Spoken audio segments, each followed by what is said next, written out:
গণমাধ্যমে অনেকেই বিশ্লেষণ করছেন এরকম যে এপ্রিল ফুল বানাতে চান কিনা ডক্টর ইউনূস। ডিসেম্বর, ফেব্রুয়ারি এবং মার্চে তারা ইলেকশন করছেন না, তারা এপ্রিল মাসে ইলেকশন করছেন, যাতে এই মুক্তিযুদ্ধের আবেগ, মুক্তিযুদ্ধের চেতনা, মুক্তিযুদ্ধের স্মৃতি সারা মাসে এমনিতেই কিন্তু মানুষ মনে করে এই মাসগুলিতে।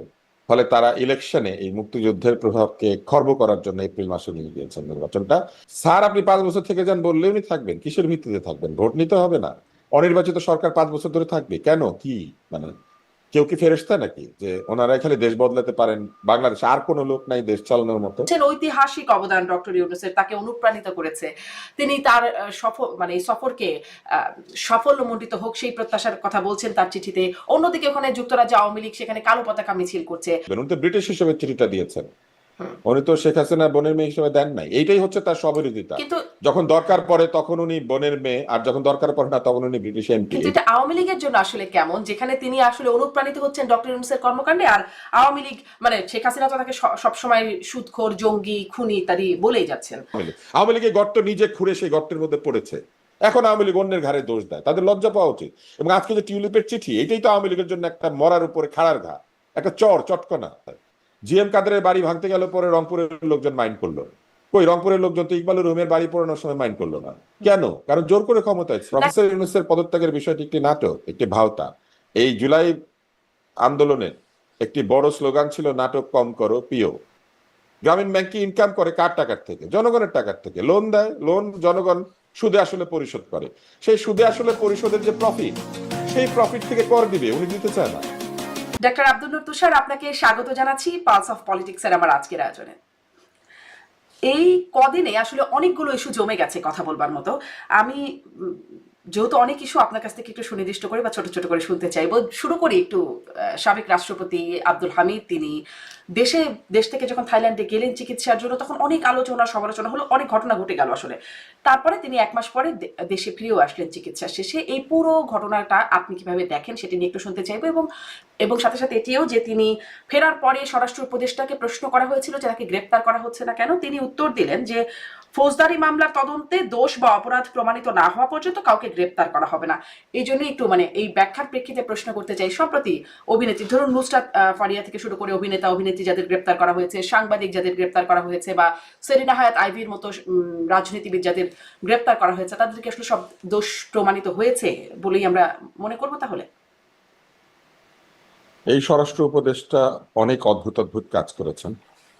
উনি একবার মধ্যরাতে সংবাদ সম্মেলন করেছিলেন। উনি যখন সাবেক রাষ্ট্রপতি আব্দুল হামিদ বিদেশে গিয়েছেন, তখনও যেসব মন্তব্য করেছেন তার মধ্যে একটা ছিল ইন্টারপোল দিয়ে তাকে দরকার হলে ফেরত আনা হবে। এখন সাবেক রাষ্ট্রপতি আব্দুল হামিদ একজন চেইন স্মোকার ছিলেন, এবং যেহেতু তার অসুখের বিষয়টি প্রকাশিত হয়ে গিয়েছে, তাই আমি এটি বলতে পারি এখন তিনি লাং ক্যান্সারের রোগী এবং ফুসফুসের অ্যাডভান্সড ক্যান্সারের রোগী। তার চিকিৎসার জন্য বিদেশ গিয়েছেন।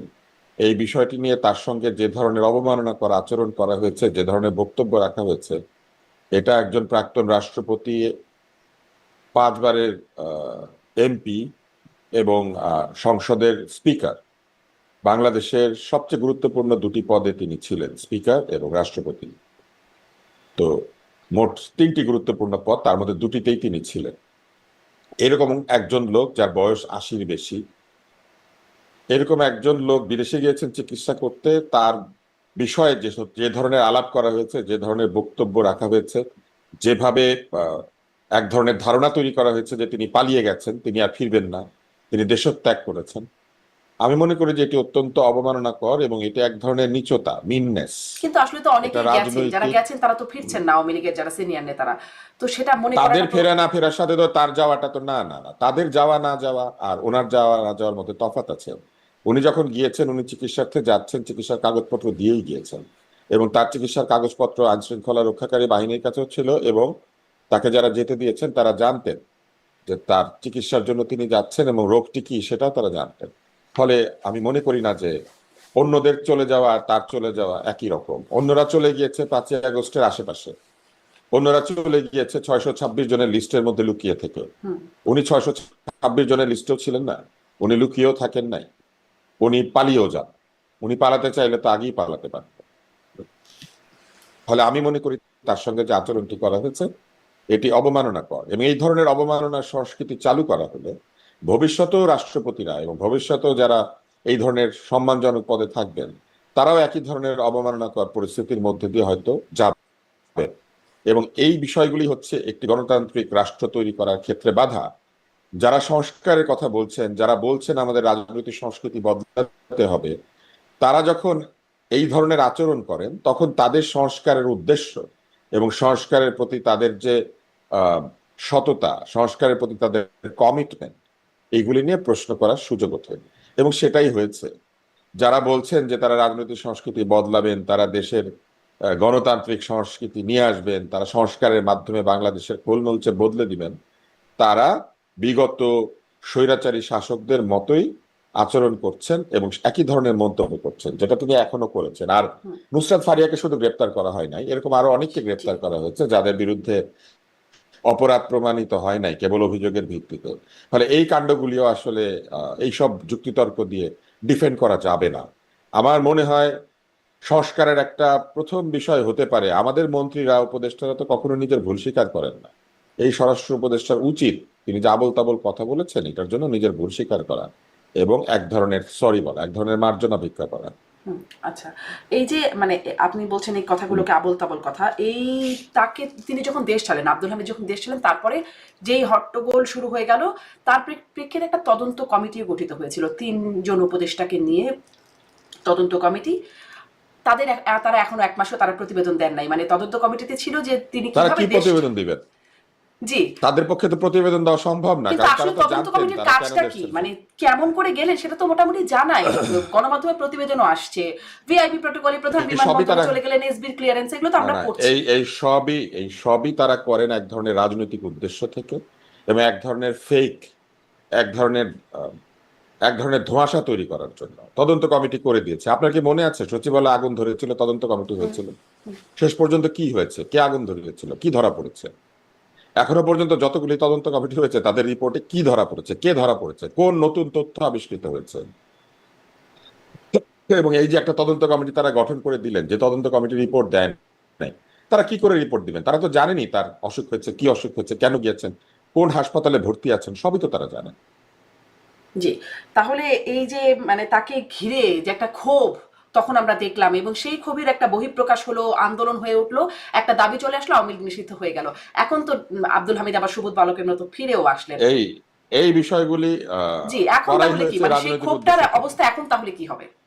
না, ক্ষোভের কিছু নাই, তারা যা তাদের যে উদ্দেশ্য ছিল এই বিষয়টিকে তারা তাদের মতো করে কাজে লাগিয়েছে, এবং এই কাজগুলি তো আগের সরকারগুলি করতো, এই কাজগুলি করতো। এই ধরনের এক ঘটনাকে আরেক ঘটনায় টেনে নিয়ে গিয়ে সেটা দিয়ে ক্ষোভ তৈরি করে, সেটা দিয়ে লোকজনকে দিয়ে চাপ সৃষ্টি করিয়ে দাবি আদায় করানো, নিজের দাবিকে অন্যের মুখে তুলে দিয়ে নিজের ইচ্ছাকে আরেকজনকে দিয়ে চাইয়ে তারপর সে অনুমতি দিয়ে দেওয়া।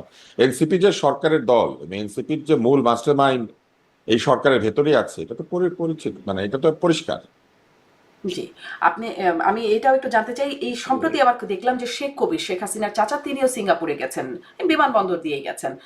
তার নামেও বেশ কিছু অভিযোগ আগেও ছিল, মানে তার অর্থনৈতিক বিষয় নিয়ে তার নামে কিছু বেশ অভিযোগ আছে, তিনিও চলে গেলেন দেশ ছেড়ে। এটিকে আপনি কিভাবে দেখবেন, বলবেন? না, কে দেশ থেকে যাবে আর যাবে না এটা তো নির্ধারিত হবে আইন দিয়ে। যদি কারো এতদিন কি দেশত্যাগে আইন দিয়ে বাধা থাকে, নির্ধারিত হলো? না এটা প্রশ্ন না, আমি উত্তরটা দেই। উত্তরটা হচ্ছে কে যাবে এবং যাবে না এটা আইন দিয়ে নির্ধারিত হবে, এবং প্রত্যেক নাগরিকের অধিকার আছে তার প্রয়োজনে বিদেশে যাওয়ার এবং বিদেশ থেকে ফিরে আসা, এবং তিনি বিদেশে যাবেন এবং কবে ফিরবেন এটা তার ইচ্ছা। তার যদি ভিসা থাকে 3 মাসের বা 6 মাসের, সেই ভিসার মেয়াদের পুরোটাই তিনি বিদেশে কাটাতে পারেন, এখানে আপনি তাকে বাধা দিতে পারেন। ফলে যারা গিয়েছেন তারা ইমিগ্রেশন ক্রস করে গিয়েছেন, যারা এয়ারপোর্ট দিয়ে যাচ্ছেন, এবং তাদেরকে ইমিগ্রেশন পুলিশ ছেড়ে দিয়েছে, এবং তারা গিয়েছেন, এবং তারা কতদিন পর্যন্ত বিদেশে থাকতে পারবেন এটা তো তার ভিসার মেয়াদের মধ্যে লেখা আছে। এবং আপনি নিশ্চয়ই জানেন যে ভিসার প্রসেস এবং পাসপোর্টের প্রসেস এখন অটোমেটেড। ফলে সরকার চাইলে ভিসাটা এখনই চাইলে দেখতে পারবেন যে শেখ কবির সাহেবের সিঙ্গাপুরের ভিসা কতদিনের। হুম, প্রবলেম হচ্ছে যে শেখ কবির সাহেব চলে গিয়েছেন এইটা নিয়ে যে শোর তৈরি করা হচ্ছে, একটা এক ধরনের হট্টগোল, এইটা আসলে কোনো প্রয়োজন নাই। যার অনুমতি আছে তিনি যাবেন, যার অনুমতি নাই তিনি যাবেন না।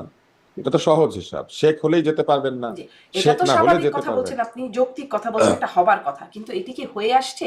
আমাদের এক এক যাত্রায় এটা এক এক হয়ে আসছে রকম, কিনা আমি মানে আমি একই জানি যাত্রায় না। এক এক রকম ফল হচ্ছে। না না, এটা হয়ে আসছে কিনা আমরা জানি না, কারণ এটা কতজনের বেলায় হচ্ছে আর কতজনের বেলায় হচ্ছে না, এটা তো কোনো ডেটা অ্যাভেলেবল না। ফলে কতজন যেতে পারছেন আর কতজন যেতে পারছেন না এটা বলতে পারবেন একমাত্র সরকারই।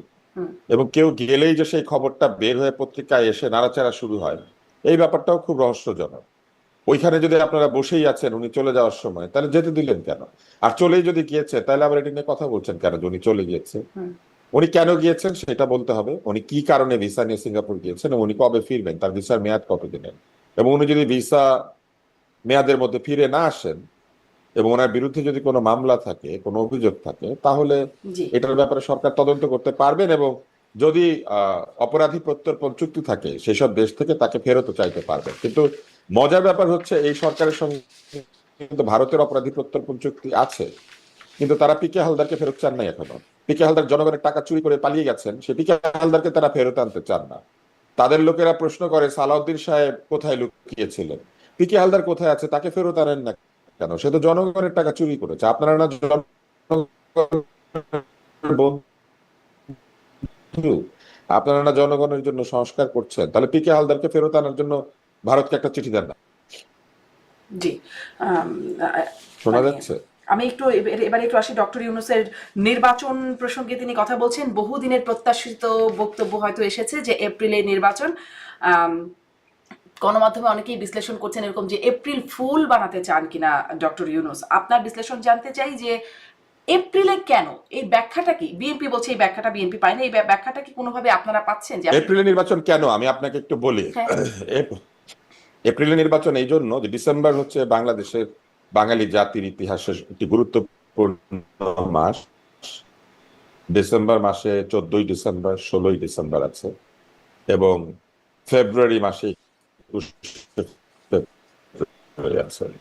ফলে এই তো স্বাভাবিক, এটা মানুষের মনে আছে, কিন্তু এই মাসগুলিতে এটি আরো প্রবল হয়ে দেখা দেয়। মার্চ মাসও বাঙালি জাতির জীবন অত্যন্ত গুরুত্বপূর্ণ একটি হুম, মাস। এখানে 7ই মার্চ, 25শে মার্চ, 26শে মার্চ আছে।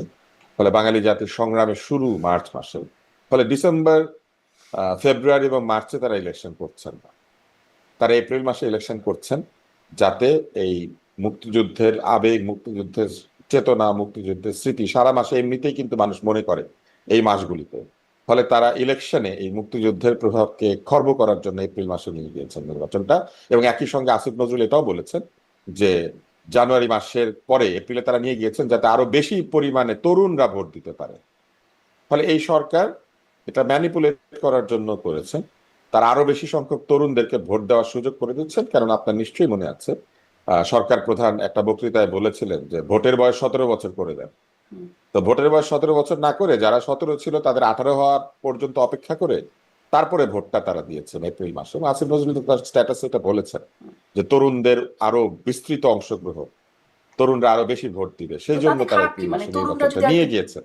তরুণরা যদি এপ্রিলে ভোটটা, মানে এই বছরই না, ভোটাধিকার। খারাপ কিছু নাই। হ্যাঁ, না না, খারাপ কিছু নাই, কিন্তু আপনি যদি ইচ্ছাকৃতভাবে এই ভোটটাকে পিছিয়ে একটা জায়গায় নিয়ে যান শুধুমাত্র তরুণদের জন্যই, তাহলে তো নিশ্চয়ই এটা প্রমাণিত যে আপনি ভোটকে প্রভাবিত করার চেষ্টা করছেন, আপনি নতুন ভোটার নিয়ে আসার চেষ্টা করছেন। তো সেই চেষ্টা আপনি করবেন কেন? যেদিন ভোট প্রয়োজন সেদিন ভোট দিবেন। জি, যদি জুন মাসে নির্বাচন হতো তাহলে তরুণরা ভোট দিত। যদি যদি যদি এই নির্বাচনের সময়, অর্থাৎ অন্তর্বর্তী সরকার আসার 90 দিনের মধ্যে সংবিধানের নিয়ম অনুযায়ী নির্বাচন হতো, তখন কারা ভোট দিত? তারা তো ইচ্ছাকৃতভাবে ক্ষমতায় থেকে সংস্কারের কথা বলে তারপরে এপ্রিল মাসে এটা নিয়ে গেছেন। এপ্রিল মাসে এটা নেওয়ার কারণ যাই থাকুক না কেন, এপ্রিল মাস কিন্তু ভোটের জন্য খুব একটা ভালো মাস না। কারণ এপ্রিল মাসে আগে আহ, রমজান আছে এবং রমজান মাসে মানুষজন অনেক বেশি মাত্রায় তাদের ধর্মকর্মে জড়িত থাকেন। এবং ওই সময় নির্বাচনের প্রচারণা, ওই সময় নির্বাচনী ডামাডোল, তাই না? ওই সময় একদিকে তারাবির নামাজ পড়া হবে, আরেকদিকে মাইক বাজবে। ব্যাপারটা কি এরকম? রমজানের পবিত্রতা ক্ষুণ্ণ করার সমস্ত ব্যবস্থা হুম, তারা নিয়েছে। জি, আপনি বলছেন এপ্রিল নির্বাচনের জন্য ভালো সময় না, মানে নির্বাচনের সময় নিয়ে আমরা দেখেছিলাম তারেক রহমানকে খুব শক্ত ভাষায় বলতে যে ডিসেম্বরেই নির্বাচন হবে, হবেই, মানে তিনি সেভাবে বলছেন। বিএনপির এই অবস্থান ছিল, এখন বিএনপি একটা প্রতিক্রিয়া দেখাচ্ছে। আপনার কি মনে হয় বিএনপির এই প্রতিক্রিয়াটা খুব, মানে তারা কি আসলে এই অবস্থায় যে ডিসেম্বরেই হতেই হবে, এপ্রিলে হলে মানবে না, এটা কি আসলে তাদের অবস্থা? এটা এটা যারা বিএনপি করেন তারা ভালো বলতে পারবেন, কিন্তু বিএনপি এই চাপটা দিয়েছে, বিএনপির চাপটা দেওয়ার পেছনে যথেষ্ট যুক্তি আছে। বিএনপি কিন্তু এটা বলে নাই তরুণদের ভোট করা যাবে না, বরং বিএনপি কিন্তু এটা বলেছে যে যদি 1 জানুয়ারির পরে ভোট নিয়ে যেতেই হয় তাহলে কেন 7ই জানুয়ারি না, 8ই জানুয়ারি না, 15ই জানুয়ারি না, কেন এপ্রিল মাস, কেন রমজানের পরে, তাই না? ফলে এই এই জিনিসটা তো আসলে বিএনপি বলতেই পারে এবং সেটা বলাটাই স্বাভাবিক। আমাদের জন্য বেশি ভোটার টার্ন আউটের টাইম হচ্ছে শীতকাল। অনেক ভোট দিতে লোকে আসে শীতে, কারণ শীতে বৃষ্টি থাকে না, শীতে আবহাওয়াটা অনুকূল থাকে। শীতে এক ধরনের আরামদায়ক পরিস্থিতিতে মানুষ ভোটের লাইনে দাঁড়ায়, ভোটের লাইনে দাঁড়িয়ে ক্লান্ত হয়ে যাওয়ার পরিমাণ কম থাকে, ফলে ভোটার টার্ন আউটের জন্য শীতকাল একটা ভালো সময়। ফলে শীতে যদি ভোট হয় সেটা বিএনপি চাইতে পারে এবং সেটা চাওয়া কোনো অন্যায় না। এবং গত নির্বাচনগুলি সবই কিন্তু শীতকালে হয়েছে, জি, আপনি সেটা যে ভুয়া বলছিলেন হোক আর আপনি যাই যে হোক, বলছিলেন আসলে নির্বাচন তো শীতকালে হয়েছে। ডিসেম্বরের মাহাত্ম্য, ফেব্রুয়ারি মার্চের একটা বিশেষ মাহাত্ম্যপূর্ণ মাস, আমাদের স্বাধীনতা মুক্তিযুদ্ধের সাথে এগুলোর একটা সম্পৃক্ততা আছে, এই মাসগুলোর বিশেষ মাহাত্ম্যপূর্ণ মাস। আমরা দেখেছিলাম জামায়াতে ইসলামের আমির তিনি বলেছিলেন সবশেষ যে কোনোভাবেই এপ্রিলের পরে যাওয়া উচিত হবে না নির্বাচনটা, মানে তার কথাকে বিশেষ প্রাধান্য দেওয়া হলো কি এখানে নির্বাচনের তো সময় জানি না, নির্ধারণে? এটা ওনারা ভালো বলতে পারবেন। জামাত ইসলামের আমিরের কথা তারা শুনবেন নাকি এখন লন্ডনে গিয়ে তারেক রহমানের কথা তারা শুনবেন, হুম। এটা তো এই ইন্টারিম গভর্নমেন্টের বিষয়। কিন্তু ইন্টারিম গভর্নমেন্ট যে নানান ভাবে ইলেকশন নিয়ে ধানাই পানাই করেছেন সেটা তো পরিষ্কার, ইলেকশন বিষয়ে তাদের ধানাই পানাই তো প্রমাণিত, তাই না? শেষ পর্যন্ত বাধ্য হয়ে তারা এপ্রিলে ডেট দিয়েছেন, বলেই যাচ্ছিলেন তারা জুনের 30 তারিখের মধ্যে ভোট হবে, এটা তারা বলে যাচ্ছিলেন, তারা তারিখ দিচ্ছিলেন না। এবং যখন তারিখ দিয়েছেন সেটা কাকতালীয় ভাবে হোক অথবা ইচ্ছাকৃত ভাবে হোক, সেটা জামাতের আমিরের দাবির সঙ্গে মিলে গিয়েছে। এখন ইন্টারিম এটার উত্তর দিবে যে তারা কি জামাতের কথা শুনে এটা করেছেন নাকি তারা বিএনপির কথা শুনবেন। আমি মনে করি যে এই ইন্টারিম সরকারের নির্বাচন বিষয়ে তাদের যে আগ্রহ সেটা প্রমাণিত হয় নাই, এবং তাদের বিভিন্ন উপদেষ্টাদের কথাবার্তায় ক্ষমতায় থেকে যাওয়ার আগ্রহ বেশিভাবে প্রবল হয়েছে। তাদের এক উপদেষ্টা বলেছেন জনগণ নাকি তাদেরকে গাড়ির কাছ নামালে এসে বলে আপনারা থাকেন। তারপরে তাদের প্রেস সচিব ভিডিও করেছেন যে ইউনূস সাহেবকে সবাই বলছে স্যার আপনি 5 বছর থেকে যান, স্যার আপনি 5 বছর থেকে যান বললে উনি থাকবেন, কিসের ভিত্তিতে থাকবেন? ভোট নিতে হবে না? অনির্বাচিত সরকার 5 বছর ধরে থাকবে কেন? কি মানে কেউ কি ফেরেশতা নাকি যে ওনারা খালি দেশ বদলাতে পারেন, বাংলাদেশে আর কোনো লোক নাই দেশ চালানোর মতো? এটা তো সেই শেখ হাসিনার থিওরি, বিকল্প নাই বিকল্প নাই। ওনারাও শেখ হাসিনার মতো বলেন ইউনূসের বিকল্প নাই। তো এই বিকল্প নাই থিওরির মধ্যে কি বাংলাদেশ আটকে থাকবে নাকি? কিসের বিকল্প নাই? যখন আন্দোলন করেছেন তখন বলেছেন আমরাই বিকল্প, আমরাই সবার বিকল্প, আমরা একজনের বিকল্প আরেকজন। এমনকি ইউনূস সাহেব যখন বিদেশে গিয়েছেন উনি বলেছেন যে এই আন্দোলনের লিডার ছিল না, সবাই লিডার ছিল, একজন চলে গেলে আরেকজন লিডার। আর এখন তারা বলছেন বিকল্প নাই বিকল্প নাই, মানে কি? ফলে ওনাদের কথাবার্তার মধ্যে ইলেকশন বিষয়ক ধানাই পানাই আছে, এবং এইটা ওনারা নিজেরাই প্রকাশ করে ফেলেছেন, এটা ঢাকার মতো কোনো উপায় নাই। আর ওনাদের যে প্রেস সচিব বাংলাদেশের ইতিহাসের সবচেয়ে আমি বলবো বিতর্কিত প্রেস সচিবে পরিণত হচ্ছেন। ইদানিং উনি মদ্যপান নিয়ে স্ট্যাটাস দিচ্ছেন যে উনি মদ খান না, কিন্তু ওনার লোকজন মদ খেলে উনি বসে বসে দেখেন। এতে করে উনি প্রমাণ করে দিলেন যে ওই বারের মধ্যে ওনার সাথে যদি কারো ছবি পাওয়া যায় উনি খাচ্ছিলেন না, অন্যরা খাচ্ছিলেন। হুম। পাশাপাশি এইটাও যে লোকটা লিক করেছে সেই বা বারের মধ্যে কি করছিল, একটা ছবি লিক হয়েছে, এটা কার ছবি আমরা জানি না, কিন্তু যারই ছবি হয়ে থাকুক বারের মধ্যে থেকে ছবি লিক করছে, যে করছে সে বারের মধ্যে কি করে। তার মানে একটি মদ্যপায়ী সমিতি তৈরি হয়েছে, এবং সেই মদ্যপায়ী সমিতি মদ খেলে একজন বসে বসে দেখেন, তিনি খান না। আচ্ছা, একটু আসি, আপনি বলছিলেন যে তারেক রহমান এর সাথে সাক্ষাতের প্রসঙ্গ, ডক্টর ইউনূসের সাক্ষাৎ কি আসলে হবে? অনেক একটা সম্ভাবনার কথা শোনা যাচ্ছে। আর সাক্ষাৎ হলে সেখানে আসলে কি বিষয় নিয়ে কথা হবে? আবারও কি সেই নির্বাচন, মানে কি হতে পারে? সাক্ষাৎ আসলে কে চেয়েছে, কার আগ্রহে সাক্ষাৎটা হচ্ছে? আমার ধারণা যে চিফ অ্যাডভাইজারের আগ্রহী সাক্ষাৎটা হচ্ছে, হুম। কারণ চিফ অ্যাডভাইজার না চাইলে তো তার সঙ্গে কারো সাক্ষাৎ হওয়ার কথা না। ফলে যদি সাক্ষাৎ হয় এবং সাক্ষাৎটা যদি ঠিক মতো হয়ে থাকে তাহলে এটা চিফ অ্যাডভাইজারের আগ্রহ, এবং সেখানে তিনি কি কথা বলবেন এটা ট্রান্সপারেন্সি বজায় রাখার জন্য তাদের যেটা উচিত সেটা হচ্ছে একটি জয়েন্ট স্টেটমেন্ট দেওয়া। এই সাক্ষাৎকারের পরে তারা কি নিয়ে আলোচনা করেছেন এবং কি কি বিষয়ে একমত হয়েছে এটা তারা একসঙ্গে বলবেন। আর যদি সেটা না পারেন, তাদের যদি ঐকমত না হয়, তাহলে আলাদা আলাদা ভাবে ডক্টর ইউনূসের পক্ষে তার প্রেস সচিব বা কেউ বা দায়িত্বশীল ব্যক্তি প্রেস স্টেটমেন্ট দিবেন, আর তারেক রহমানের পক্ষে তার কোনো দায়িত্বশীল ব্যক্তি প্রেস স্টেটমেন্ট দিবেন, এবং আমরা মিলিয়ে দেখব যে কার কথা অধিকতর বিশ্বাসযোগ্য। তবে এই সাক্ষাতের যে বিষয়টি, এটা নিয়ে আলাপ আলোচনা, এটার মধ্যে দিয়ে প্রমাণিত হয়েছে যে রাজনৈতিকভাবে তারেক রহমান এবং বিএনপি অনেক এগিয়ে আছেন, এবং তাদের সঙ্গে সাক্ষাৎ করতে হয়েছে এমন একজন লোককে যার সাক্ষাৎ পেতে বিএনপিকে অপেক্ষা করতে হয়েছে। এনসিপি সকালে গেলে, বিকালে গেলে, রাতে গেলেও সাক্ষাৎ পেয়েছে, কিন্তু বিএনপিকে অপেক্ষা করতে হয়েছে। সেই একই চিফ অ্যাডভাইজার সাক্ষাৎ করছেন তারেক রহমানের সঙ্গে, তার মানে এটা তারেক রহমানের একটা বিজয় দিন। জি, এখন ওখানে কি বক্তব্য বা কি কথাবার্তা হয় সেটা একটা দেখার বিষয় হয়ে দাঁড়াবে। একটু এটাও জানতে চাই যে টিউলিপ সিদ্দিক, সেখানকার এমপি, সাবেক মন্ত্রী, তিনিও সাক্ষাৎ প্রত্যাশা করছেন এবং তিনি একটা চিঠি পাঠিয়েছেন যেখানে তিনি বলছেন যে ভুল বোঝাবুঝির অবসান তিনি ঘটাতে চান, তার বিরুদ্ধে যে দুর্নীতির অভিযোগগুলো করা হচ্ছে সে প্রসঙ্গে। এবং তিনি এটিও অভিযোগ করছেন যে তার আইনজীবীরা দুদকের সাথে, বাংলাদেশের দুদকের সাথে কথা বলবার যা যোগাযোগের চেষ্টা করছেন, দুদক তাদের সাথে কথা বলবার মানে অস্বীকার করছে কথা বলতে। এখন এই ডক্টর ইউনূসের সফরে, যুক্তরাজ্য সফরে কি সেই টিউলিপের সাথে সাক্ষাৎ হবার পরিস্থিতি দেখেন বর্তমান বাস্তবতায়? আমার ধারণা ডক্টর ইউনূস এই সাক্ষাৎটি করবেন না। এই জন্য করবেন না যে সাক্ষাতের পরে এই সাক্ষাতের যে ফলাফল সেটি এক ধরনের বিপক্ষে চলে যেতে পারে ডক্টর ইউনূস সাহেবের। এবার টিউলিপ সম্পর্কে একটু বলি। টিউলিপের অনেক স্ববিরোধী বক্তব্য আছে। যেমন টিউলিপ বিভিন্ন সময় বলেছেন যে তিনি ব্রিটিশ সিটিজেন এবং বাংলাদেশের রাজনীতি নিয়ে তার কোনো আগ্রহ নাই। তিনি তার নির্বাচনের সময় এটা বলেছেন। একবার গুম খুন নিয়ে তাকে প্রশ্ন করা হয়েছিল, সেখানেও তিনি বলেছিলেন, মনে করিয়ে দিয়েছিলেন যে ব্রিটিশ এমপি, ব্রিটিশ এমপি। উনি বারবার বলেছিলেন, আমার মনে আছে, ভিডিও আছে সেটা। এবং এখনো যে তিনি চিঠিটা দিয়েছেন, উনি কিন্তু ব্রিটিশ এমপি হিসেবে দিয়েছেন। কেননা টিউলিপের রাজনীতিতে এই দুর্নীতির অভিযোগ, বাড়ি সংক্রান্ত অভিযোগ, নানান ধরনের যে হ্যারাসমেন্ট, সেটা টিউলিপের আসল রাজনীতি যেটা তিনি ওইখানে করেন, লেবার পার্টির রাজনীতি, তার উপরে প্রভাব ফেলছে। টিউলিপ নিশ্চয়ই যদি বাংলাদেশের কিছু হতে চাইতেন তাহলে এইখানে এসে রাজনীতি করতেন। তিনি ওইখানে রাজনীতি করছেন মানে তিনি ব্রিটেনেরই কিছু হতে চান।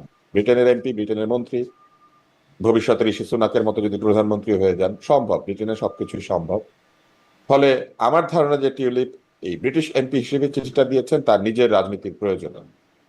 এখন সেই রাজনীতির প্রয়োজনটা কি? টিউলিপ দুর্নীতির অভিযোগ থেকে নিজেকে মুক্ত দেখতে চান, এবং তিনি এই দুর্নীতির অভিযোগ থেকে মুক্তি পাওয়ার জন্য এক ধরনের আলোচনায় যেতে চেয়েছেন।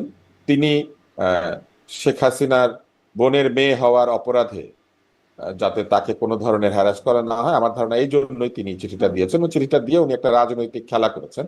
এখন যদি ইউনূস সাহেব দেখা না করেন তাহলে উনি বলতে পারবেন যে আমি সাক্ষাৎ করতে চেয়েছি, করেন নাই।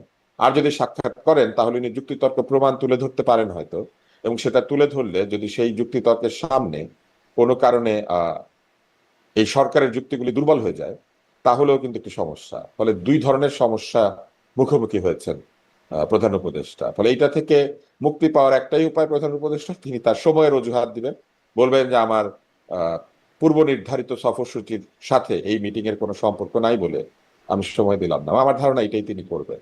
আর যদি দেখা করেন তাহলে আমি বলবো এটা চিঠি পান কি পান না এটা তো ফেসবুকে চলে এসেছে। প্রেস সচিব তো সারাদিন তার সবকিছু ফেসবুকে দেন, প্রেস সচিবের সবকিছু আমরা ফেসবুকে পাই। ফলে ফেসবুকে যে চিঠিটা পেয়ে গিয়েছেন। অন্য সময় উনি বিভিন্ন সময় তার নিজের ছবি ফেসবুকে পোস্ট করে ডাস্টবিন আন্দোলন, মধ্যপায়া আন্দোলন, কাশেম ভাইয়ের মদ খাওয়ার গল্প, এইগুলা তিনি বলতে পারবেন। আর শুধু এই চিঠিটার বেলায় উনি চিঠি পান নাই বলতে পারেন, এটা প্রেস সচিবের ব্যাপার। চিঠি যদি না পেয়ে থাকেন খুবই ভালো কথা, কিন্তু পরে যদি প্রমাণিত হয় চিঠি পেয়েছেন, সেটাও তো একটা বিপদ হবে। ফলে আমি মনে করি যে এটাই হবে তাদের উত্তর। তারা বলবেন তারা পূর্ব নির্ধারিত সময়সূচির কারণে তারা এবার দেখা করতে পারেন নাই, ভবিষ্যতে সুবিধাজনক সময়ে এই দেখা হবে, এইভাবে বলে তারা এড়িয়ে যাবেন বলে আমার ধারণা। জি। আর টিউলিপের অবস্থান, আপনি বলছিলেন যে তিনি অনেক স্ববিরোধী বক্তব্য দিয়েছেন, একটু তার অবস্থানও শুনতে চাই। এবং উনি দিয়েছেন, এবং এবং একটু প্রশ্নটা করি যে তার সাথে তার বক্তব্যের বা তার চিঠির ভাষার কারণে তার আমি যদি বলি আওয়ামী লীগের অবস্থান বা তার খালার অবস্থান, সেটাও একটু যদি মূল্যায়ন আপনার কাছ থেকে জানতে চাই। তিনি বলছেন ঐতিহাসিক অবদান ডক্টর ইউনূসের, তাকে অনুপ্রাণিত করেছে, তিনি তার এই সফরকে সাফল্যমণ্ডিত হোক সেই প্রত্যাশার কথা বলছেন তার চিঠিতে। অন্যদিকে ওখানে যুক্তরাজ্যে আওয়ামী লীগ সেখানে কালো পতাকা মিছিল করছে, আর তার খালা লেবার পার্টির এমপি হিসেবে এটা দিয়েছেন। হ্যাঁ, উনি তো লেবার পার্টির এমপি হিসেবে এটা দিয়েছেন, তো সেই জন্যই তো উনি ওনার কথাই লিখবেন। উনি তো ব্রিটিশ হিসেবে চিঠিটা দিয়েছেন। উনি তো শেখ হাসিনা বোনের মেয়ে হিসেবে দেন নাই, এইটাই হচ্ছে তার স্ববিরোধিতা। কিন্তু যখন দরকার পড়ে তখন উনি বোনের মেয়ে, আর যখন দরকার পড়ে না তখন উনি ব্রিটিশ এমপি। এটা হচ্ছে তাদের অসুবিধা। এই ধরনের স্ববিরোধী কাণ্ড কারখানার কারণে কিন্তু পরিবারটি এইভাবে বিতর্কিত হলো। আচ্ছা, কিন্তু এটা আওয়ামী লীগের জন্য আসলে কেমন, যেখানে তিনি আসলে অনুপ্রাণিত হচ্ছেন ডক্টর ইউনূসের কর্মকাণ্ডে, আর আওয়ামী লীগ মানে শেখ হাসিনা তো তাকে সবসময় সুদখোর, জঙ্গি, খুনি ইত্যাদি বলেই যাচ্ছেন, তাদের অবস্থানটা আসলে কি? আওয়ামী লীগের অবস্থা কেমন এটা আওয়ামী লীগেরা বলতে পারবেন। আওয়ামী লীগেরা পালিয়ে যাচ্ছেন কেন? এত বড় দল, তাদের কোটি কোটি সমর্থক, কোটি কোটি ভোটার, তারা কেন পলাতক? এই প্রশ্নের উত্তর আওয়ামী লীগকে আগে দিতে হবে। কিসের ভয়ে পালিয়েছেন, তাই না? কেন পালিয়ে গেলেন? নিশ্চয়ই কোন একটা ভয় আছে, ভালো কথা। জীবন নাশের আশঙ্কা, সেটা আমি বুঝলাম যে বৃহৎ নেত্রী বা বৃহৎ নেতা যিনি, তার আওয়ামী লীগের ছোট ছোট নেতা, থানা পর্যায়ে, অন্যান্য পর্যায়ের যারা নেতা, যারা বহু আগে আওয়ামী লীগের নেতা ছিলেন, তারাও তো পালিয়েছেন। কেন পালিয়েছেন? কারণ এই দলটির যে ইমেজ এবং কিন্তু দলটির যে গ্রহণযোগ্যতা। এই বক্তব্যের প্রেক্ষিতে এই প্রশ্নটা যখন আমি তাদেরকে করি, আপনারা কেন পালালেন, তারা বলেন যে সেভাবেই পিটিয়ে মারা হয়েছে ওই সময়টা, যেভাবে মব, বা তারা যদি এতটুকু নিশ্চয়তা পান যে জেলখানা মানে তাদের যে দলের এত ক্ষমতা আছে, যে দলের কোটি কোটি সমর্থক, যে দল মিছিল করলে পরে রাস্তার এই মাথা থেকে ওই মাথা কিচ্ছু দেখা যেত না, সেই দল হঠাৎ করে তাদের সমর্থক শূন্য হয়ে গেল। তাদের জনতা কোথায়? মব কোথা থেকে আসবে যদি জনতা তাদেরকে প্রোটেক্ট করে? তাদের না জনপ্রিয়তা আছে? তাদের না এলাকাতে তারা ভোট পেয়ে এমপি হয়েছেন? তাদের সেই ভোটার গুলা কোথায়? জিএম কাদেরের বাড়ি ভাঙতে গেল পরে রংপুরের লোকজন মাইন্ড করলো। কই, রংপুরের লোকজন তো ইকবালুর রুমের বাড়ি পোড়ানোর সময় মাইন্ড করলো না কেন? কারণ জোর করে ক্ষমতায় ছিল। নাকি আসলে আওয়ামী লীগ তার পরিস্থিতির কিছু নিজের পরিবর্তন হয়েছে? আপনি দেখেন, যখন জাতীয় পার্টির অফিস ভাঙা হলো, আগুন দেয়া হলো, তখন সেনাবাহিনী পুলিশ কাছেই ছিল, তাদের চোখের সামনে করলো, কিছু বললো না। কিন্তু রংপুরে যখন জিএম কাদের বাড়ি ভাঙা হলো, তখন সেনাবাহিনী তাদেরকে ডেকে একদম ভিডিও ফুটেজ দেখে মামলাও হলো কারণ পরবর্তীতে। আর ওই ঘটনায় কিন্তু কোনো মামলাও হয় নাই। পরিস্থিতির কি পরিবর্তন হয়েছে? আমি আপনাকে বলি, এর আগে যে তারা অ্যাকশন নিতে পারেন না, এর বড় কারণ হচ্ছে অ্যাকশন তো নিবে পুলিশ, সেনাবাহিনীর কাজ তো পুলিশই করে না। কিন্তু সেনাবাহিনী সেনাবাহিনী তো তো এখন সেকেন্ড লাইনে। দায়িত্বে আছে আর কি। হ্যাঁ, বাধ্য হয়ে করছেন তারা, কারণ মব এমন জায়গায় গিয়ে পৌঁছেছে, এখন সেনাবাহিনীকে মব নিয়ন্ত্রণের জন্য আলাদাভাবে সেনাপ্রধানকে নির্দেশ দিতে হয়েছে। তিনি আলাদাভাবে মব নিয়ন্ত্রণের নির্দেশ দিতে বাধ্য হয়েছে। মব কন্ট্রোল করা কি সেনাবাহিনীর কাজ নাকি? মব কন্ট্রোল পুলিশের কাজ, আনসারের কাজ। মব কন্ট্রোলিং এর বাহিনী তো সেনাবাহিনী না, তাই না? তো সেনাবাহিনী তো সেই কাজ করে না, এবং তাদের সেই ট্রেনিংও না। মব কন্ট্রোল করার ট্রেনিং সেনাবাহিনীর না। সেনাবাহিনী লেথাল ওয়েপন ব্যবহার করে। সেনাবাহিনীর একেবারে ছোট্ট ওয়েপনটাও লেথাল ওয়েপন। সেনাবাহিনীকে লাঠি হাতে ঘুরে নাকি? সেনাবাহিনীকে ব্যাটন হাতে ঘুরে নাকি? তো সেনাবাহিনীকে এখন লাঠি, ব্যাটন এগুলা নিয়ে মব কন্ট্রোল করতে হচ্ছে। এটা তো আইন শৃঙ্খলা পরিস্থিতির অবনতির নমুনা, এটা তো উন্নতির নমুনা না। আর জিএম কাদেরের বাড়ি ভাঙার পর একটা সেন্টিমেন্ট তৈরি হচ্ছে, আমি তো সেটাই বলছি। আওয়ামী লীগের এত এত ভোটার, এত এত লোক, এত এত তাদের নির্বাচন, 300 আসনে কোনো প্রার্থী খুঁজে পাওয়া যায় না তাদের বিরুদ্ধে, তাহলে তারা কোথায় গেল? আওয়ামী লীগের নিজের আয়নাতে নিজের চেহারাটা দেখা খুবই জরুরি। তারা যে সারাক্ষণ একটা ডিনায়ালের মধ্যে আছেন, তারা যে সারাক্ষণ একটা অস্বীকৃতির মধ্যে আছেন, যে তারা কোনো অন্যায় করেন নাই, তারা কোনো অপরাধ করেন নাই, ক্ষমতা থেকে তাদের পতন, এটা সম্পূর্ণভাবে বিরোধীদের বিষয়। তাহলে তো তারা এই কৃতিত্ব বিরোধীদেরকে দিচ্ছেন, যে বিরোধীরা তাদের চেয়ে অনেক উপযুক্ত, তারা তাদেরকে ক্ষমতা থেকে সরিয়ে দিতে পেরেছেন। তাহলে তারা বেশি মেধাবী, বিরোধীরা তারা বেশি উপযুক্ত, তাদের সমর্থন বেশি, এইটা একটা। আর যদি তারা বলেন যে না, বিরোধীরা আসলে সুযোগ পেয়েছে, যেটা আমরা দেখেছি, তারা সুযোগ পেয়েছে, ভোট হইলে কি বিরোধীরা সুযোগ পেত? আওয়ামী লীগ যদি অর্থনৈতিক ব্যবস্থাপনায় চুরি, দুর্নীতি, ডাকাতি, ব্যাংক লুট এগুলো না করতো, তাহলে কি বিরোধীরা সমালোচনা করতে পারতো? আওয়ামী লীগ যদি তার নিজের বংশের শাসন প্রতিষ্ঠা করার জন্য এলাকায় এলাকায় দলের সমস্ত পদে বংশের লোকজন না বসাতো, তাহলে কি এই দলটা একটা মানুষের দল থেকে বংশের দলে পরিণত হতো? আওয়ামী লীগ নিজের সমালোচনা করে না, এটা হচ্ছে সবচেয়ে বড় স্বৈরাচারিত্ব। আওয়ামী লীগ এইভাবে সমস্ত মেধাবী লোকদেরকে হারিয়েছে, সমস্ত মেধাবী নেতৃত্বকে হারিয়েছে। আওয়ামী লীগের চাটা, চামচা, চাটুকার ছাড়া কিচ্ছু নাই, এবং এখনো চাটুকারিতা চলছে। এখনো তাদের ভাষ্য কে দেয়? এখনো তাদের ভাষ্য দেয় নানক। জমি দখলের অভিযোগে অমির রহমান পিয়ালরা নানককে রীতিমতো ধোলাই করছিল এই আন্দোলনের আগে, কারণ তার লোকজন জমি দখল করে। ভিওআইপি ব্যবসার জন্য তার মেয়ের নামে অভিযোগ আছে। তা আওয়ামী লীগের এখনো সেই নানক হচ্ছে তাদের মুখপাত্র, সেই ওবায়দুল কাদের তাদের মুখপাত্র, যিনি সারাদিন ছবি দিতেন, 70,000-এর উপর ছবি পোস্ট করেছিলেন ফেসবুকে, যিনি তার ঘড়ি বলতেন যে এই 12, 14, 16 লাখ টাকার ঘড়ি তাকে লোকজন উপহার দিয়ে যায়, উনি সেটা নেন, ওনার সুটের বাহার, সে ওবায়দুল কাদের হচ্ছে তাদের মুখপাত্র। এখনো পর্যন্ত আওয়ামী লীগের তো একটা যুক্তিশীল মুখপাত্র পর্যন্ত নাই। আওয়ামী লীগের হয়ে যে কেউ কথা বলতে পারবে সেই মেধাবী নেতৃত্বই তো নাই। আওয়ামী লীগের মেধাকে অত্যন্ত ছোট করা হয়। আওয়ামী লীগের চামচামি হচ্ছে আওয়ামী লীগের সবচেয়ে বড় উপরে ওঠার সিঁড়ি। যত বেশি আপনি চামচা, যত বেশি আপনি হজরত ডাকতে পারবেন, যত বেশি জিন্দাপীর ডাকতে পারবেন, যত বেশি পদ্মা সেতুর পিলারের থেকে আপনি গায়েবী আওয়াজ শুনতে পাবেন, তত আপনি এমপি হতে পারবেন। আপনি সংসদে গিয়ে নাচবেন, গান করবেন, তাইলে আপনি এমপি হতে পারবেন। আওয়ামী লীগ তো ওই জায়গাতে আওয়ামী লীগ নিয়ে গেছে। আওয়ামী লীগ এই গর্ত নিজে খুঁড়ে সেই গর্তের মধ্যে পড়েছে। এখন আওয়ামী লীগ অন্যের ঘাড়ে দোষ দেয়, তাদের লজ্জা পাওয়া উচিত। এবং আজকে যে টিউলিপের চিঠি, এটাই তো আওয়ামী লীগের জন্য একটা মরার উপরে খাড়ার ঘা, একটা চটকনা। ইউনূসের প্রতি এক ধরনের প্রশংসা। এটা কি করেছেন কেন? ব্রিটিশ এমপি উনি, এই জন্য। ব্রিটিশ এমপি হিসেবে উনি ইউনূসের নিন্দা করতে পারবেন না। ওনাদের loyalty to the British people, British voters. নিন্দা না করুক, প্রশংসাটা তো পুরোপুরি সাংঘর্ষিক হয়ে গেল। না, the loyalty of Tulip Siddiqui is towards her voter. তার ভোটারদের প্রতি তার লয়্যালটি। তার ভোটাররা হচ্ছে লন্ডনের একটি পশ এলাকার ভোটার, যেখানে তার ভোটারদের মধ্যে মুসলিমের চেয়ে ইহুদি বেশি। সেক্ষেত্রে বোঝা যাচ্ছে যে টিউলিপ সিদ্দিকের সাথে, মানে এই বিশ্লেষণটা এখানে সামারি করি যে টিউলিপ সিদ্দিকের সাথে দেখা হয়তো হচ্ছে না ডক্টর মোহাম্মদ ইউনূসের। মবের পরিস্থিতি পরিবর্তন হলো কিনা সেই প্রসঙ্গে আপনি বলছিলেন, সেনাপ্রধানের বক্তব্য। আমি একটু এটাও জিজ্ঞাসা করি, সেনাপ্রধান কিন্তু সম্প্রতি যে বক্তব্য ছিল সেখানে বলেছিলেন যে ডিসেম্বরে নির্বাচন হবে, জানুয়ারিতে নির্বাচিত সরকার থাকবে, ঠিক যেভাবে বিএনপি বলেছে।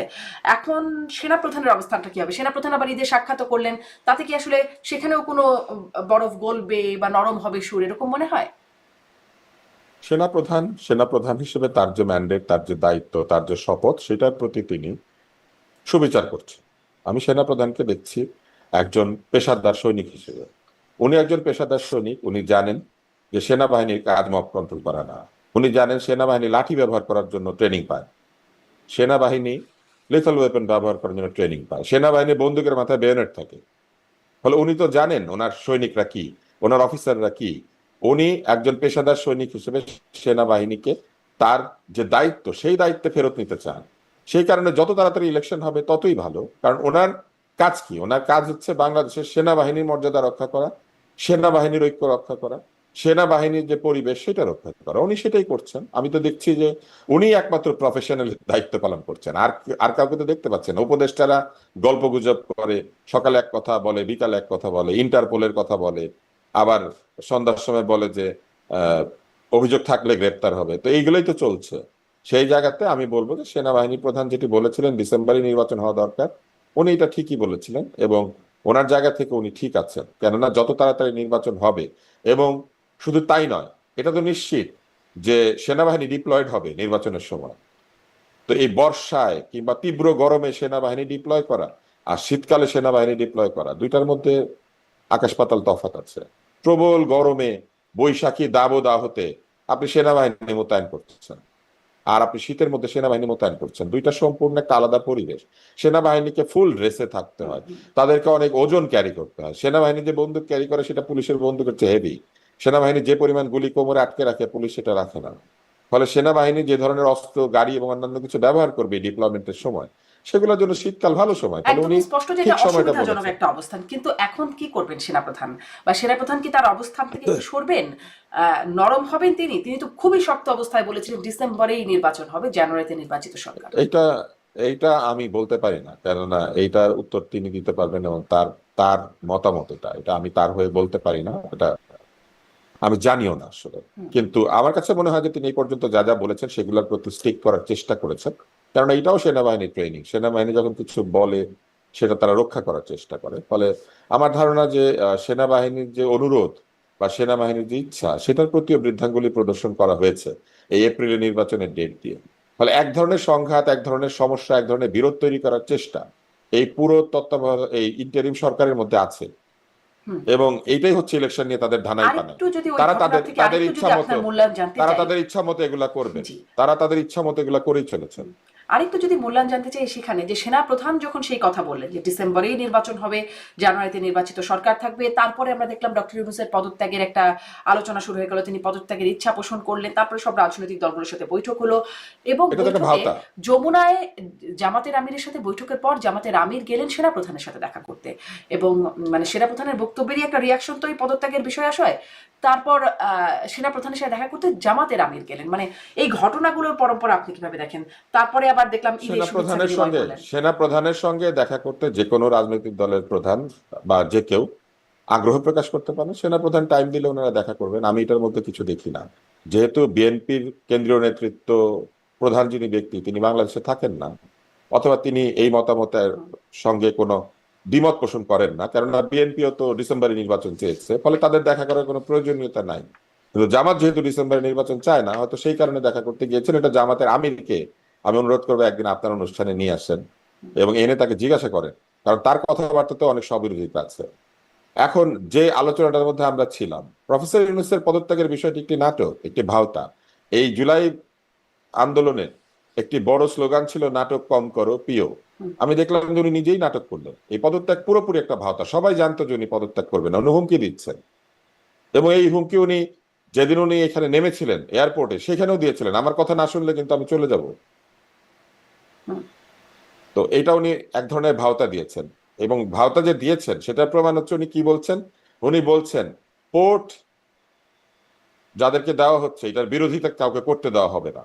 উনি কিন্তু একদম স্বৈরাচার একটা উনি কথা বলছেন। উনি বলছেন যে যেসব সিদ্ধান্ত তারা নিচ্ছেন এগুলা সবই জনস্বার্থে, এবং এই পোর্ট দিয়ে দেওয়া কিংবা অন্যান্য কিছু সিদ্ধান্ত যেগুলো নিয়ে বিতর্ক উঠেছে এগুলোর ব্যাপারে উনি কারো মতামত নিতে আগ্রহী না। তো উনি পদত্যাগ করলে পোর্ট দিবেন কেমনে, অন্যান্য জিনিস যেগুলো দিতে চেয়েছিলেন সেগুলো কিভাবে দিবেন? তারপরে রাজনৈতিক ভাবে তারা তাদের বক্তব্য পরিবর্তন করে। তাদের উপদেষ্টা বলেছেন মানবিক করিডোর, আর তাদের নিরাপত্তা উপদেষ্টা নামে একজন যাকে নিয়ে এসেছেন মাঝখানে, তিনি বলেছেন এটা প্যাসেজ। একজন একটা করিডোর, আরেকজনের একটা প্যাসেজ। আর আরেকজন বলেছেন না, এই ধরনের কোনো দিয়ে দেওয়ার কোনো সিদ্ধান্তই হয় না। এগুলো যারা বলে তারা ঠিক কথা বলে না। নিজেদের কথাবার্তার সঙ্গে নিজেদের কথাবার্তার কোনো মিল না। একজন বলে করিডোর, একজন বলে প্যাসেজ, আরেকজন বলে যে না, এরকম কোনো চিন্তাই হয় না, এগুলো কোনো সিদ্ধান্তই হয় না। এগুলো চিলে কান নিয়ে গেছে। কান আপনার, হ্যাঁ, তো কান তো নাই, দুইটাই চিলে নিয়ে গেছে। এখন তো অন্য কিছু চিলে টানাটানি করবে। জি, তাহলে আপনি কি এই বক্তব্যের, বিএনপির এই বক্তব্যের সাথে একমত? বিএনপির প্রেস বিজ্ঞপ্তি যেটি বলছে যে তার বক্তব্য, মানে ডক্টর ইউনূসের বক্তব্য রাজনৈতিক ভব্যতার সীমা অতিক্রম করেছে, এবং বলছে যে বন্দর করিডোর ইত্যাদি বিষয় নিয়ে ইত্যাদি বিষয়ে কোনো বিষয় আসলে তাতে 3টি ম্যান্ডেট কোট অ্যান্ড কোট বলছে সেটির মধ্যে পড়ে না। রাজনৈতিক ভব্যতা একজন রাজনীতিবিদের জন্য যেটা, একজন অরাজনৈতিক লোকের জন্য সেটা না। একজন অরাজনৈতিক লোক যিনি নিরপেক্ষতার শপথ নিয়েছেন, যিনি কোনো দিকে হেলবেন না এইটা বলেছেন, যিনি নিরপেক্ষ থাকবেন এটা বলেছেন, তিনি যখন রাজনৈতিক সিদ্ধান্ত নিতে থাকেন এবং রাজনৈতিক পক্ষপাত দুষ্ট আচরণ করতে থাকেন, রাজনৈতিক পক্ষপাত দুষ্ট বক্তব্য দিতে থাকেন, তবে সেটা অবশ্যই ভব্যতা অতিক্রম করা। কেন প্রধান উপদেষ্টা জাপানে গিয়ে বলবেন যে একটা দল নির্বাচন চায় না? এটা কি জাপানে বলার জিনিস নাকি? এটা রাজনৈতিক ভব্যতার সীমা অতিক্রম করা। এটা উনি এখানে বলবেন যদি ওনার বলার ইচ্ছাই থাকে। আর একটা দল যে চায় না এই কথাটা তো সঠিক না, এটা তো পরে প্রমাণিত হয়েছে। 52টা দল নির্বাচন চায়, এবং একটা দল শুধু নির্বাচন চায় ব্যাপারটা তো সেরকম না। উনি বলেছেন যে একটা দলই নির্বাচন চায়, বাকিরা চায় না। একটা দলে ডিসেম্বরে নির্বাচন চায়। তো এটা তো ঠিক না। এই কথাটা তো রাজনৈতিক ভব্যতার সীমা অতিক্রম করা। কারা কারা নির্বাচন চেয়েছে, কখন চেয়েছে সেটা তো লিস্ট আছে। তো উনি জাপানে গিয়ে কথা বলতে গেলেন কেন? উনি বিদেশে গেলে অন্যরকম কথাবার্তা বলেন। উনি বিদেশে একবার গিয়ে বলেছেন মেটিকুলাস ডিজাইন, আরেকবার বলেছেন এখানে কোনো লিডার ছিল না, আবার বলেছেন এখানে অনেক লিডার ছিল, অনেক প্ল্যান্ড ছিল। এটা একবার বলেছেন এটা আনপ্ল্যান্ড ছিল, আবার বলেছেন প্ল্যান্ড ছিল। একবার বলেন মেটিকুলাস ডিজাইন। ওনার সঙ্গে ওনার পাশে পাহারা দেয় পিটার হাস। পিটার হাস ওনার এপিএস এর মতো দাঁড়িয়ে দাঁড়িয়ে ওনার সেলফি তোলে, এবং কে ওনার সাথে সেলফি তুলবে আর তুলবে না এটা নির্ধারণ করে, ভিডিও আছে। ওনার সঙ্গে থাকবে আমাদের বাংলাদেশি কর্মকর্তারা, বাংলাদেশের সরকারি কর্মকর্তা। পিটার হাসের কাজ কি? ওনার ডান দিকে বাম দিকে মনে হইলো পিটার হাসি ওনার এপিএস। পিটার হাস তো এখন রাষ্ট্রদূত না, পিটার হাস হচ্ছেন একটা এনার্জি কোম্পানির সিইও, তেল গ্যাস বিক্রি করে আর কিনে। তাহলে কি করেন আসলে পিটার হাস? মানে আপনি যে প্রশ্নটা করছেন সেটা তো ইউনূস সাহেবের বলতে হবে। পিটার হাস ওনার পাশে দাঁড়িয়ে দাঁড়িয়ে সেলফি তুলতে দিচ্ছিলেন লোকজনকে, ওনার পাশে দাঁড়িয়ে ছিলেন অনেকটা লম্বা সময়। কেন? পিটার হাসের কাজ কি ওনার সাথে? পিটার হাস তো মানে আগের থেকে কারো খুব প্রিয়, কারো কাছে খুব ভগবানের মতো ছিল, আবার কারো কাছে খুবই অপ্রিয়। দেখেন, আমরা হচ্ছে শারমিন, আমরা হচ্ছে সাধারণ জনগণ, আমরা নাগরিক। আমাদের কোনো কিছু দেখলে প্রশ্ন জাগে। আমাদের কোনো রাজনৈতিক উদ্দেশ্য নাই। বিশেষ করে আপনি যদি আমাকে জিজ্ঞেস করেন, আমার কোনো রাজনৈতিক উদ্দেশ্য নাই, আমি কোনো রাজনৈতিক দলের সাথে যুক্ত না। তো আমার এই প্রশ্নটা জাগে, আমি তো দেখতে চাই না আমার প্রধান উপদেষ্টাকে পাশে পিটার হাস দাঁড়িয়ে আছে। আমি তো দেখতে চাই আমার প্রধান উপদেষ্টার পাশে যতই দুর্বল হোক শফিক দাঁড়িয়ে আছে। একসময় বিতর্ক করতো ছেলেটা। তো আমি দেখতে চাই যে শফিক দাঁড়িয়ে আছে, যাই হোক সে শফিক দাঁড়িয়ে থাকবে, পিটার হাস কি করে? জি, এটা একটা প্রশ্ন যে পিটার হাস কেন তার ডানে বামে দাঁড়িয়ে থাকেন। ডক্টর ইউনূসের আপনি কয়েকটা বক্তব্য নিয়ে বলে ফেলেছেন। আমি প্রশ্ন করতে চাইছিলাম বন্দর নিয়ে তার যে বক্তব্য, দুঃখিত, বা করিডোর, চ্যানেল, প্যাসেজ, যে নানান রকম নামে রাখা হচ্ছে তার সেটি নিয়েও তার যে বক্তব্য, তিনি আর একটা বিষয় নিয়ে একটু আলোচনায় আসে। তিনি বলছিলেন যে এটি তিনি আগেও বলেছেন যে ভয়াবহ অর্থনৈতিক পরিস্থিতি, ভয়ঙ্করভাবে যুদ্ধবিধ্বস্ত দেশেরও অর্থনীতির পরিস্থিতি এত খারাপ থাকে না বলে তিনি মন্তব্য করছেন। যেখানে আমরা সেই আগস্টেই অর্থ উপদেষ্টা তাকে বলতে শুনেছি অর্থনীতির অবস্থা অত খারাপ না, ধীর হয়েছে।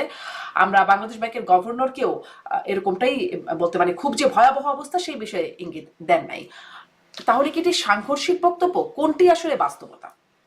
এটা যে সাংঘর্ষিক বক্তব্য সেটা তাদের আচরণেই প্রমাণিত হচ্ছে। একটা অর্থনীতি এত ভঙ্গুর অবস্থায় আছে যে টাকা ছাপানোর টাকা পাচ্ছে, এবং সেই টাকার এত জঘন্য ডিজাইন। আপনি মাথা বাদ দিবেন, ঠিক আছে, বঙ্গবন্ধুর ছবি বাদ দিবেন, ঠিক আছে, কোনো অসুবিধা নেই, টাকা বদলাতেই পারে, কিন্তু যেটা ডিজাইন করেছেন এটা কোনো ডিজাইনের জাত? দেখলে মনে হয় এটা ক্লাস 1-2 ছেলে পেলে ডিজাইন করেছে। একটা টাকার কাগজের কোয়ালিটি পর্যন্ত খারাপ বলে লোকজন অভিযোগ করছে। তো যাদের টাকা নাই তারা টাকা ছাপানোর টাকা পাচ্ছে, তো এটা তো বোঝাই যায় যে কথাবার্তার মধ্যে অনেক অমিল আছে। অর্থ উপদেষ্টা তার নিজের ক্রেডিট দেখানোর জন্য বলতে চেয়েছেন যে তেমন কোনো অসুবিধা নাই, বাংলাদেশ ব্যাংকের গভর্নর তার অবস্থা বোঝানোর জন্য বলেছেন তেমন কোনো অসুবিধা নাই। অসুবিধা আছে বললে তো ব্যাংক রান হয়ে যাবে, লোকজন ব্যাংক থেকে টাকা তুলে নিতে শুরু করে দেবে। ফলে তারা যেটা বলেছেন ওইটাই ঠিক। আর উনি খালি বলেন যে ভঙ্গুর অবস্থা আছে, ভঙ্গুর অবস্থা আছে। এত ভঙ্গুর অর্থনীতিতে ওনার প্রতিষ্ঠানগুলোর কর উনি মাফ করে দেয় কেন? কর তো জনগণের কাছে যাইতো। ওনার প্রতিষ্ঠানগুলো যদি কর দিত, ওনার প্রতিষ্ঠান যে কর দেয় সেটা কি বাপের টাকার থেকে দেয়? সেটা তো লোকজন ঋণ পরিশোধ করে, জনগণেরই টাকা, সেই টাকার উপরে কর দিতে ওনার খারাপ লাগে কেন? গ্রামীণ ব্যাংক কি ইনকাম করে কার টাকার থেকে? জনগণের টাকার থেকে। লোন দেয়, লোন জনগণ সুদে আসলে পরিশোধ করে। সেই সুদে আসলে পরিশোধের যে প্রফিট, সেই প্রফিট থেকে কর দিবে, উনি দিতে চায় না। তো এত ভঙ্গুর অর্থনীতিতে ওনার প্রতিষ্ঠানগুলি কর দিবে না, আর জাতির উপরে উনি করের বোঝা চাপাই দিবে? ওনার কাজকর্মে তো স্ববিরোধিতা আছে, এবং এটার সমালোচনা করবে লোকজন। কেউ দেবতা না, কেউ দেবতা না, আমি না, আপনি না, উনিও না। জি, এবং ওনার কাজে কর্মের যে স্ববিরোধিতা, ওনার যে কনফ্লিক্ট অফ ইন্টারেস্ট, ওনার যে সেলফ কন্ট্রাডিক্টরি স্পিচেস, সেগুলো তো এখন একটার পর একটা উনি দিয়েছেন, এবং সেইখানে উনি পরিষ্কার এই কাজগুলি করেছেন। আপনি আমাকে বলেন, গ্রামীণ ব্যাংকের গ্রামীণ ফোনের যে প্রফিট হয় বা অন্যান্য জায়গাতে যে প্রতিষ্ঠানগুলি প্রফিট করে, প্রফিট তো জনগণের কাছ থেকেই করে, এবং কর হচ্ছে সেই জনগণকে কিছু টাকা ফেরত দেওয়ার উপায়। উনি সুচার মেটেরিয়ালের উপর কর বসিয়ে দিয়েছেন, অর্থাৎ যে খাতনা হলে যে সেলাই করতে হয়, সেই সেলাই করা সুইয়ের সুতার উপরে উনি কর দিয়েছেন। কিন্তু উনি দেশীয় উৎপাদনে যে লিফট তৈরি হয়, সেই লিফটের উপর উনি কর বসিয়ে দিয়েছেন। কেন? আদালতে গেলে লিফট চলতো না, সেই জন্য বিদেশি লিফটগুলি যাতে চালু থাকে। দেশি লিফটের উপরে কর বসবে, বিদেশি লিফটের উপরে সেটা বাড়বে না। কেন উনি দেশি লিফটের উপর ওনার ওনার সরকার কর বসিয়েছেন? দেশীয় লিফট শিল্প একেবারেই একেবারেই তরুণ শিল্প। দেশীয় লিফটের শিল্প সেরকম উন্নত হয় নাই। দেশীয় লিফট এখনো কিন্তু ইঞ্জিন আনে বিদেশ থেকে, মোটর আনে বিদেশ থেকে, শুধু বগিটা বানায়, মানে লিফটের কেবিনটা বানায়। সেই লিফট শিল্পের উপর উনি কর বসিয়ে দিয়েছে, আর বিদেশি লিফটের উপরে কিন্তু ওনার সমস্যা নাই। উনি খাতনা করার যে সুতা, সেই সুতার উপরে কর বসিয়ে দিয়েছে, তাই না? বাংলাদেশে আর কিছু না হোক, মুসলিম বাচ্চার খাতনা লাগবে এবং খাতনার খরচ বাড়বেই। সুয়ের দাম বাড়লে, সুতার দাম বাড়লে খাতনার খরচ বাড়বে না। আর ক্যাটগাট বাংলাদেশে তার চাহিদা অনুযায়ী উৎপাদিত হয় না, সিল্ক উৎপাদিত হয় না। যে দুইটা কোম্পানি বাংলাদেশে এই সুই সুতা উৎপাদন করে, তারা বাংলাদেশের পুরো চাহিদা মিটাইতে পারে না। তার মধ্যে একটা তো দোষর, এই জেএমআই তো দোষর। উনি দোষর কোম্পানির ট্যাক্স করেছে, ঠিক রেখেছে। আর বিদেশ থেকে যে সুতাগুলি আসে চাহিদা পূরণ করার জন্য, সেটার উপর উনি কর বসিয়ে দিয়েছে। কেন? উনি না স্বাস্থ্য ব্যবস্থার উন্নতি চায়? ওনার সরকার না বলেছে বাংলাদেশে স্বাস্থ্য নাই, স্বাস্থ্যের সংস্কার করবে? তাহলে তো সহজলভ্য করতে হবে। স্বাস্থ্যের যে কোনো উপকরণের উপরই ট্যাক্স থাকা উচিত না। স্বাস্থ্য উপকরণের উপর ট্যাক্স কেন থাকবে? চিকিৎসা উপকরণের উপর ট্যাক্স কেন থাকবে? মানুষ মৃত্যু পথে গেলে, অসুস্থ হলে চিকিৎসা নেয়, এবং চিকিৎসার মাধ্যমে সে তার প্রোডাক্টিভ লাইফে আবার ফেরত যায়। একজন রোগী যখন সুস্থ হয়, তার মানে হচ্ছে সে আবার উৎপাদনে ফেরত যায়। তো এটা তো বিনিয়োগ, চিকিৎসা তো একটা বিনিয়োগ, চিকিৎসা তো ইনভেস্টমেন্ট, চিকিৎসা তো খরচ না। উনি চিকিৎসার উপরে কর বসাইতে রাজি আছে, উনি লিফটের উপর কর বসাইতে রাজি আছে। এক জায়গায় উনি এক জায়গায় উনি ওনার ওনার লোকেরা, ওনার ওনার ফরাসি উপদেষ্টা এক জায়গাতে উনি ব্যাখ্যা করে বিদেশি সুতার উপরে ভ্যাট বসিয়েছে, এটা কি অন্যায় হয়েছে? তো বিদেশি লিফটের উপরে ভ্যাট না বসিয়ে যে দেশি লিফটের উপর বসিয়ে দিয়েছে, এটা অন্যায় হয় নাই? দেশের লিফট খারাপ আর দেশের সুতা ভালো, খাতনা করলে বোঝা যায়। তো ডাক্তার আব্দুল তুষার, এই যে তিনি বিদেশে যাচ্ছেন, মানে এটা নিয়ে অনেক কথা হচ্ছে যে 10 মাসে 11 বার বা 12 বার তিনি বিদেশে গেলেন। আপনি বলছিলেন বিদেশে গিয়ে, জাপানে গিয়ে কথা বলছেন বা বিদেশে গিয়ে নানান রকম কথা বলেন, এটি কি একটা স্বাভাবিক মানে সংখ্যাটা 10 মাসে 11-12 বার বিদেশে যাওয়া? উনি বিদেশে যতবার গিয়েছেন রাষ্ট্রীয় প্রয়োজনে কমই গিয়েছেন। ওনার নিজের বিভিন্ন কাজকর্ম থাকে, পুরস্কার নেওয়া, ওনার নিজের কথাবার্তা, ওনার নিজের কিছু কাজ, এগুলা থাকে এবং সেইভাবেই তিনি গিয়েছেন। এবং যেহেতু সেগুলো অফিসিয়াল ভিজিট না, এই জন্যই বিভিন্ন সময় প্রশ্ন উঠেছে যে তার পেছনে পতাকা নাই কেন, কারণ উনি পতাকা ক্যারি করে যান নাই, পতাকা মিটিং এ যান নাই, তো ফলে সেই জন্যই পিছনে পতাকা ছিল না। তো এইগুলা তো ওনারা ব্যাখ্যা করেন না, পরে লোকজন আবিষ্কার করেন। আমার মনে হয় যে এতবার বিদেশে যাওয়া এটা আসলে তার অভ্যাসের অংশ। তিনি সারা জীবনে বিদেশেই বেশি সময় কাটিয়েছেন, দেশে কম। এবং বিদেশে গেলে তার আয় হয়, তার তো ব্যক্তিগত আয় বক্তৃতা থেকে হয়, তিনি অনেক টাকা পান বক্তৃতা দিলে। তিনি তো একজন সেরা বক্তা পৃথিবীর, এবং তার বক্তৃতা শোনার জন্য বিদেশিরা টাকা পয়সা দেয়, তার বক্তব্য শোনার জন্য তারা ডিনার মিটিং অর্গানাইজ করে, হাজার হাজার ডলার সেখানে দিয়ে তারা ডিনার প্লেট কিনে। ফলে তার উপস্থিতি বিদেশে প্রয়োজন হয়, বহু মানুষের স্বার্থের সঙ্গে তার বিদেশ যাত্রা জড়িত আছে বিদেশের, ফলে তাকে যেতে হয়। ফলে তিনি গিয়েছেন, এবং তিনি যে এরকম বিদেশে যাবেন এটা তো আমরা আগে থেকেই জানি। এটা উনি 2008 সালে যখন 7 সালে যখন দল বানাতে নিয়েছিলেন, 6 সালে, আপনার নিশ্চয়ই মনে আছে, ওনার দলের উনি নাম দিয়েছিলেন ইউনুস মঞ্চ, প্রথমে নাম দিয়েছিলেন ইউনুস মঞ্চ, কাগজপত্র আছে এগুলো। তো ওই সময় তো উনি এরকম বিদেশেই যাতায়াত করতেন সারাক্ষণ, এবং আমরা তখন কিছু লোক জানতে চেয়েছিলাম তার কাছে যে আপনি যে দল বানাবেন, আপনি তো বিদেশেই থাকেন, তাহলে দল চালাবে কে? কি উত্তর এসেছিল? উত্তর আসে না, উনি এগুলোর উত্তর কখনো দেন না। উনি এখনো কি উত্তর দেন? উনি কি কোনো কথার উত্তর দেন? উনি কোনো কথার উত্তর দেন না। আপনি দেখবেন যে he never answers to G, anybody. রাজনীতিকদেরও সেরকম একটা কমপ্লেন যে তিনি শোনেন, হাসেন, কিন্তু কথাগুলোর উত্তর বা তার পক্ষ থেকে কোনো কথা আসে না। শেষ হি নেভার শেষ replies because this is a very good thing. আপনি যদি রিপ্লাই করেন, মানুষ আপনার মনোভাব বুঝতে পারবে। আর আপনি যদি রিপ্লাই না করেন, যেমন আমরা বোকা উজবুক, আমরা যে মানুষের কথা রিপ্লাই করি, কথা বলি, এর কারণ হচ্ছে আমরা মনে করি কথা বলাটা একটা অধিকার। কথা শোনা যেমন অধিকার, কথা বলা অধিকার, প্রশ্ন করা তার চেয়ে বেশি অধিকার। এবং অন্যের ভুল ত্রুটি ধরিয়ে দেওয়ার জন্য কিছু মানুষ সমাজে লাগে। আমরা কেউ কেউ নিজেকে ওই জায়গাতে মনে করেছি, এটা ঠিক নাও হতে পারে, কিন্তু আমরা মনে করি যে আমরা মানুষের ভুল ত্রুটি নিয়ে কথা বলবো, যাতে করে আমাদের আমাদের ঘোড়া বলেন কিংবা আমাদের গাধা বলেন ঠিক রাস্তায় থাকে। কিন্তু এই যে কথার উত্তর না দেওয়া, এটা কিন্তু is a very good technique, কারণ তাহলে আপনার মনোভাব কেউ বুঝতে পারবে না। অপেক্ষাকৃত কম সমালোচনাও সম্ভবত হবে তাতে কথা। সমালোচনা হয় কিন্তু আপনি দেখবেন যে ওই সমালোচনার ওনার কোনো উত্তর নাই। ওই বিন বিন সাহেবরা উত্তর দেয়। এই যে ধরেন শফিক সাহেব উত্তর দেয়, ওনার ওনার বিষয়ে শফিক সাহেব সব উত্তর দেয়, এবং যাই যে কারণে উত্তরগুলো অনেক সময় কেচে যায়, উত্তরগুলো খারাপ হয়। শেষের দিকে চলে আসছি, একদম শেষ প্রশ্ন, মানে যেটি দিয়ে মাঝখানে কথা বলছিলাম, নির্বাচন বহুল আলোচিত সময় এপ্রিলে। আপনি বলছিলেন যে অসুবিধাজনক সময়ে নির্বাচন হওয়ার জন্য বিএনপি আপত্তি করছে, আর সেনাপ্রধানের অবস্থানের সাথে সেটি মিলছে না। এখন এখনো অনেকের সন্দেহ, বিএনপি অনেক সহ অনেকেই সন্দেহ করছেন, আসলে কি এপ্রিলে নির্বাচন হবে? উনি যেহেতু বলেছেন এপ্রিলে ওনাকে নির্বাচন করতেই হবে, না করলে উনি যে ভাওতা দিয়েছেন সেটা আরেকবার প্রমাণিত হবে, ওনার উপরে মানুষের আস্থা নষ্ট হয়ে যাবে। ফলে ওনার পক্ষে এপ্রিলের পরে যাওয়ার কোনো সুযোগ নাই। তাহলে ওই যে ওনার এগিয়ে আবহাওয়া, আসার সুযোগ রোজা আছে। ইত্যাদি, বিএনপি বলছে যে এগুলো সব মিলিয়ে একটা ইস্যু তৈরি করা হবে সেই সময়, মানে এরকম কোনো ইস্যু দিয়ে নির্বাচন আর পিছিয়ে দেওয়ার কোনো উনি যদি সম্ভাবনা? সেগুলা সত্যিই করেন, উনি যদি সেগুলা সত্যিই করেন, তাহলে তো ওনার উপরে মানুষের আস্থা শেষ হয়ে যাবে। তখন প্রমাণিত হবে যে ইলেকশন নিয়ে তার আসলে সদিচ্ছা নেই। ফলে ওনাকে ইলেকশন করতে হবে, এপ্রিলের মধ্যে করতেই হবে, কোনো উপায় নাই। এবং তারিখও তো তারা দিয়েছেন একটা। প্রথম আর কি। ফলে এর, হ্যাঁ, এটা করতেই হবে, 15 তারিখের মধ্যেই হয়ে যাবে এপ্রিলে, তারা বলেছেন। 14 তারিখে হবে না, পহেলা বৈশাখ। ফলে নিশ্চয়ই এটা 13 তারিখ 12 তারিখ কোন একটা সময় হবে, অথবা 15 তারিখে হবে, পয়লা বৈশাখের পরের দিন। এবারও গাধার মূর্তি, অমুকের মূর্তি, তমুকের মূর্তি একটা বানাবে, কিছুই তার সংস্কৃতি উপদেষ্টা, তো এগুলো একটা কিছু তৈরি করবে। তো করে তারা পয়লা বৈশাখ করে হয়তো ইলেকশনটা করবে, অথবা আগে করবে, যাই করুক, এটার পরে যাওয়ার তো কোনো সুযোগ তার নাই। এটা করলেই তো উনি ভাওতা দিয়েছেন, এটা প্রমাণিত হবে। তাহলে ফলে ওনার মানে আর অনেক উপায় নেই। অনিশ্চয়তা, আপনাদের কাছ থেকে অনেকবার শুনতাম যে কবে হতে পারে নির্বাচন, অনেক রকম মানে অনিশ্চয়তা ছিল, তাহলে সেই সব কেটে গেল, এখন এপ্রিলে নির্বাচন, এটি মোটামুটি স্পষ্ট হয়ে গেল আমাদের সামনে। এটা তাকে করতেই হবে, উনি না করলে উনি ভাওতাবাজ হিসেবে প্রমাণিত হবেন। উনি যে নাটক করেন এটা মানুষ বুঝবে। ফলে ওনার পক্ষে পিছিয়ে আসা বুঝলে সম্ভব কি আসা এখন। যায়? এখন যদি এরকম একটা পরিবেশ তৈরি করা হয় যে পরিবেশের কারণে ইলেকশন হবে না, মানুষ কিন্তু ওনাকে দুষবে এবং ওনার সরকারকে দুষবে দুষলেই বা কি যে এই আসে যায়? পরিস্থিতি। না, দুষলে কি আসে যায়, সেটা তো জনগণ কি জিনিস বাংলাদেশের, এটা শেখ হাসিনা টের পেয়েছেন, তাই 15 না? বছর পরে বেশি সময় লাগলো তার সেটা টের পেতে। না, 15 বছর যে লাগবে এমন কোনো কথা নাই, এরশাদের 9 বছর লেগেছিল, তাই না? তো কার কয় বছর লাগবে এটা বলা মুশকিল, কিন্তু এটা তো ঠিক, এটা তো আমরা বুঝতে পারছি যে সেনাবাহিনী ডিসেম্বরে নির্বাচন চায়, তাহলে নিশ্চয়ই এপ্রিল মাসের পরে উনি এটা চলে যেতে চাইলে নিশ্চয়ই সেনাবাহিনী সেটা চাইবে না, অন্যরাও চাইবে না, আমলারাও চায় আগে নির্বাচন হবে। কেননা সবাই একটা লেজিটিমেট গভর্নমেন্টের আন্ডারে সার্ভ করতে চায়।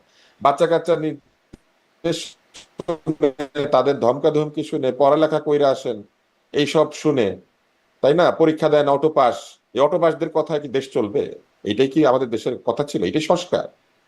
তো এটা তো চলবে না। ফলে এটা উনি এপ্রিলে ইলেকশন না দিলে আহ, অত্যন্ত একটা, আমি বলবো যে বিব্রতকর পরিস্থিতি হতে পারে, এবং সেই বিব্রতকর পরিস্থিতির জন্য মানুষ তাকেই দোষ। জি, ডাক্তার আব্দুল নূর তুষার, অনেক ধন্যবাদ আপনাকে।